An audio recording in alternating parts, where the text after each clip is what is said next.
박현경 기자의 인사이드 아메리카. 어디가 틀린데? 네, 박현경 기자.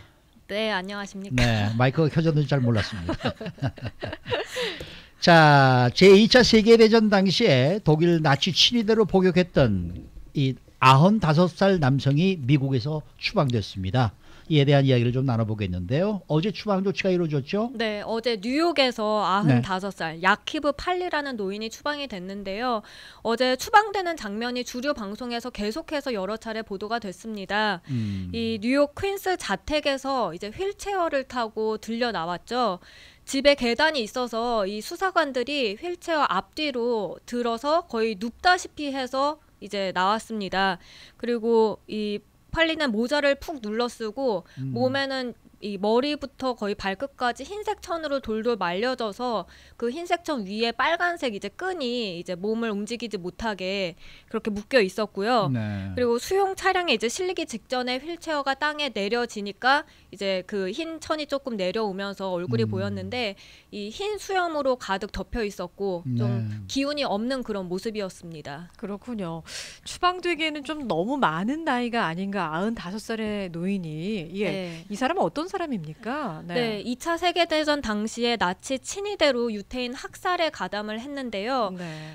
팔리는 1923년, 그러니까 지금은 우크라이나인데 당시에는 폴란드에서 태어났다고 합니다. 아하. 1943년 폴란드 트라브니키에서 나치의 비밀 경찰 훈련을 받았고요. 네. 이 유태인 학살 작전인 라인하르트 작전에도 가담을 했다고 하고요. 네. 그리고 이 트라브니키 수용소에서 캠프가드 경비로 일을 했는데요. 네. 이 수용소에서는 1943년 11월에 어린이를 포함해서 한 6천 명 정도가 유태인이 집단으로 학살이 됐었습니다. 네. 그리고 2차 대전 후에 1949년에 미국으로 이제 이민을 왔는데 그 후 8년 뒤에 미국 시민권을 받았고요.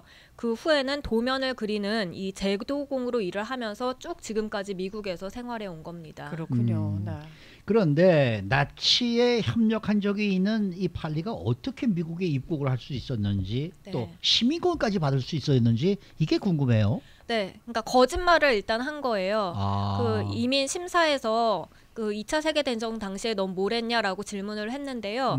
거기서 나치 협력했던 사실은 완전히 숨기고 네, 농장과 공장에서 일을 했다라고 거짓으로 꾸며댔습니다. 네. 그렇게 해서 이민 심사를 통과했고요. 그 후에 그러니까 1949년에 미국에 그렇게 입국을 했고 8년 뒤인 57년에 시민권을 받았고요. 네. 뭐 그때까지만 해도 뭐 49년 입국이니까 별로 그렇게 뒤를 캘 수 있는 그런 시스템도 잘 안 돼 있는 상황이었겠죠. 네. 그러니까 거짓말을 하다 보면은 꼬리가 길면 잡히는 거잖아요. 네. 결국에는 이 노인의 나치 협력 전력이 발각이 된 거죠. 네, 1993년에 발각이 됐습니다. 나치 부역 명단에서 팔리 이름을 발견을 한 거예요. 그래서 팔리를 조사하기 시작했는데요. 그리고 2001년에 미국 내 나치 전범 수사를 맡았던 연방법무부 특별조사국 조사에서 이제 팔리가 과거에 나치에 협력했다라는 사실이 드러나게 됩니다. 확인이 된 거예요. 네. 그리고 팔리도 실제로 나치 친위대 훈련을 받았다라고 이제 토로를 했는데요. 네. 근데 팔리는 그때 당시만 해도 자기가 그러니까 수용소에서 경비로 일하는 걸 거부할 수 있는 상황이 아니었다. 거부하면 그때는 죽어야 한다라는 위협을 받았다고 하고요. 그래서 어쩔 수 없이 자신도 일하게 된 것이었다. 이렇게 말을 하고 있습니다. 그러면서 수용소에서 자기가 일은 하긴 했지만 그치만 이 범죄에 가담하진 않았다. 그러니까 유태인 학살 집단 학살에는 관여하지 않았다라고 주장을 했습니다. 네. 하지만 2년 뒤인 2003년 연방법원은 전시행위, 인권 유린, 그리고 이민 사기 등을 근거로 해서 이 미국 시민권을 박탈시키고요. 그다음에 이듬해인 2004년에 추방 명령을 내립니다. 네. 그런데 2004년도에 추방 명령이 내려졌는데 네. 어떻게 이게 지금 어제야 추방이 이루어진 겁니까? 이때까지 그러니까 팔리를 받아주려는 나라가 없었어요. 아. 그러니까 지금 폴란드에서 태어났다고 말씀드렸는데 네. 그러니까 우크라이나나 폴란드 또 나치 그걸 담당하는 이제 독일에서 받아줬어야 했는데 세 국가 모두 받아주기가 싫었던 거죠. 그래서 이제 받아주지 않겠다라고 했는데요. 근데 이제 갈 곳이 없어서 결국은 14년 동안 미국에 남아있을 수밖에 없었습니다. 네. 그것도 무국적자로 남아 있었고요. 근데 트럼프 행정부가 최근 들어서 이제 이 팔리 추방과 관련해서 독일 정부와 협상을 벌입니다. 네. 그리고 결국은 독일로부터 팔리 수용 약속을 받아내서 그래서 이제 독일로 강제 추방을 시킨 겁니다. 네. 독일에 지금 팔리가 도착을 했는데요. 아하. 건강 상태가 좋지 않기 때문에 양로원으로 보내졌고요. 네. 이제 독일 정부가 팔리를 기소할지는 아직까지는 알 수 없는 상황입니다. 그렇군요. 자, 95살 노인을 뭐 추방했다는 것도 굉장히 이례적인 일인데 이 추방이요, 단순 추방이 아니라 우리나라에 지금 미국에 의미하는 바가 굉장히 크다면서요. 네, 일단 미국이 나치와 관련해서 그러니까 끝까지 책임을 묻겠다라는 그런 강한 의지를 엿볼 수 있습니다.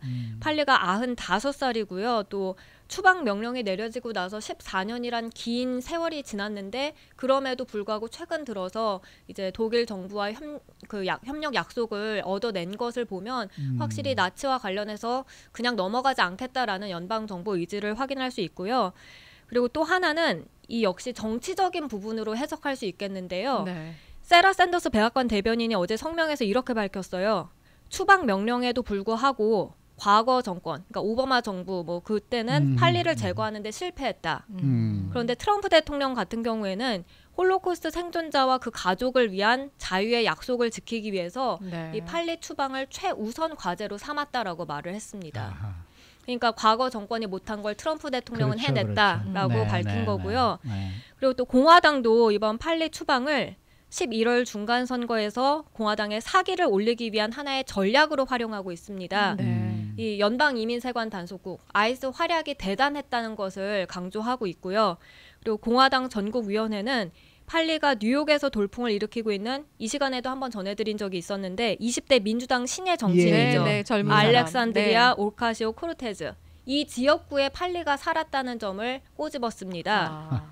그러면서 또 올카시오 코르테즈가 앞서서 아이스를 나치 독일 정권에서 활동한 비밀 경찰 게슈타포에 비유한 적이 있었는데 네, 네. 이런 거를 다시 끄집어내면서 이제 공격을 하고 나섰습니다. 그렇군요. 네. 네.